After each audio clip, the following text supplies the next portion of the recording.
আসসালামু আলাইকুম। কেমন আছেন সকলে? আলহামদুলিল্লাহ আমি খুবই ভালো আছি। যারা মনে করেন যে আমি অনেক বড় লোক কিন্তু আমি প্রকাশ করি না, আসলে আমি আপনাদের সাথে মিথ্যা কথা বলি। আসলেই আমি অনেক বেশি বড় লোক। আজকে আমি স্বর্ণের একটা বার কিনে নিয়ে চলে আসছি। যারা বিশ্বাস করতেছেন না একটু ওয়েট করেন, আমি একটু পরেই স্বর্ণের বারটা দেখাবো। আলহামদুলিল্লাহ দেখার পরে কেউ হিংসা করবেন না, মাশাআল্লাহ আলহামদুলিল্লাহ অবশ্যই বলে যাবেন। কারণ আপনারা অনেকেই বলেন আপু আপনি বড় লোক, আপনার অনেক টাকা পয়সা আছে, আপনি স্বীকার করেন না, আপনি খালি নাকে কান্না করেন।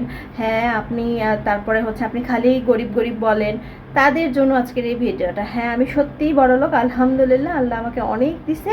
কিন্তু আমি আসলে সব করতে পছন্দ করি না, কারণ মানুষের নজর বলে একটা ব্যাপার আছে, যে নজর খুবই খারাপ জিনিস। উটকে পাতিল পর্যন্ত নিয়ে যায় আর মানুষকে কবর পর্যন্ত নিয়ে যায়। সেই জন্য শো করিনি, কিন্তু আপনাদের কথার এইসব আর নিতে পারছি না। এই জন্য আজকে বাজারে গেলাম, আর খুব শখ ছিল আমার ওই জিনিসটা কেনার। তো আলহামদুলিল্লাহ আল্লাহ আমার শখটা পূরণ করছে। এত তাড়াতাড়ি যে পূরণ করবে আমি আসলে বুঝতে পারিনি, কিন্তু চাচ্ছিলাম শুধু দোকানে যাই, দেখি, চলে আসি, দামাদামি করি, চলে আসি। আর যে স্বর্ণের দাম দিন দিন বাড়তেছে বাড়তেছে বাড়তেছে, আজকে একটু দামটা কম পাইলাম, তাই ভাবলাম যে এই সুবর্ণ সুযোগ মিস করা যাবে না। এই জন্য ফেসবুকে টাকাটাও হাতে আসছে, ঠাস করে গিয়ে কিনে নিয়ে চলে আসছি। আপনার ভাইয়াকেও দেখাইনি, আগে আপনাদের সাথে শেয়ার করব, তারপরে তার সাথে শেয়ার করব, তার রিভিউ নিব। আমি যদি পারি তার রিভিউটা আপনাদের সাথে অবশ্যই শেয়ার করব। অফিস থেকে আসার পথে নিয়ে আসছি, আজকে হচ্ছে সোমবার।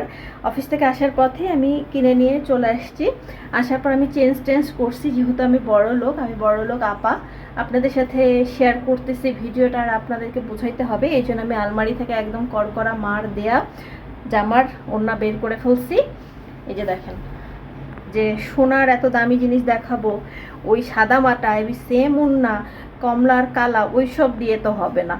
নতুন ওড়না পরছে, নতুন মার দেওয়া করা ওড়না, আয়রন করা, দেখতে পাচ্ছেন ওড়না বের করছি।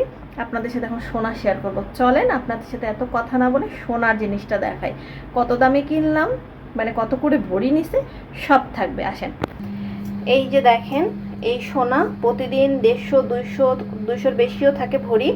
আজকে 120 টাকা করে ভরি পেয়েছি, এই জন্য আমি এটা কিনে নিয়ে আসছি। 3 পিস আনছি, মোটামুটি মনে করেন যে 500 গ্রাম, তো 500 গ্রামের একটু কম হবে, মানে ওই আধা কেজি স্বর্ণ কিনছি আর কি, আধা কেজি একটু কম। তারপরে এই সবজিটা কিনছি, কেনার পরে 100 টাকা মিল হয়নি, দোকানদারকে 100 টাকা দেওয়ার পরে আর টাকা পাইতাম সেই টাকার। এই যে দেখেন হীরা ডায়মন্ড কিনে আনছি, এখানে ওই যে টাকা বাকি ছিল সেই টাকার। ঠিক আছে, স্বর্ণ আর হীরার মালিক এখন আমি। এখন আপনারা বলতে পারেন যে আপু আসলেই আপনি বড় লোক। এর আমার সোনার ব্যাপারটা কি লাগছে। তো আমার সোনা হীরার মজুদ তো আমি আপনাদেরকে দেখায় ফেললাম। তো কেমন লাগলো আমার সোনা হীরা অবশ্যই কমেন্টে জানাবেন। আর এরকম সোনা হীরা কার কার বাসায় আছে, আমি জানি সবার বাসায় নাই, কারণ সবাই তো গরিব, আমার মতো তো বড় লোক না। তো যারা যারা আমার মতো বড় লোক সাপু ভাইয়েরা আছেন অবশ্যই কমেন্টে জানাবেন, হ্যাঁ, কার কার এরকম মজুদ আছে। আমার এরকম মজুদ কমপক্ষে হচ্ছে 20 কেজি হবে। দিনাজপুরে আছে প্রসেসিং করা, যেটা আমি আনতে পারতেছি না, এটা আমি খুব রিসেন্ট নিয়ে আসবো, সেই মজুদটা আপনাদেরকে আমি দেখাবো ইনশাআল্লাহ। তো ভালো থাকবেন, সুস্থ থাকবেন। ভিডিওটা ভালো লাগলে লাইক কমেন্ট শেয়ার করতে ভুলবেন না। ততক্ষণ আর দেখা হবে নতুন ভিডিওর সাথে। ততক্ষণ পর্যন্ত খুব বেশি হাসতে হবে, চিল করতে হবে, এরকম সোনা হীরা মজুদ করতে হবে। আল্লাহ হাফেজ।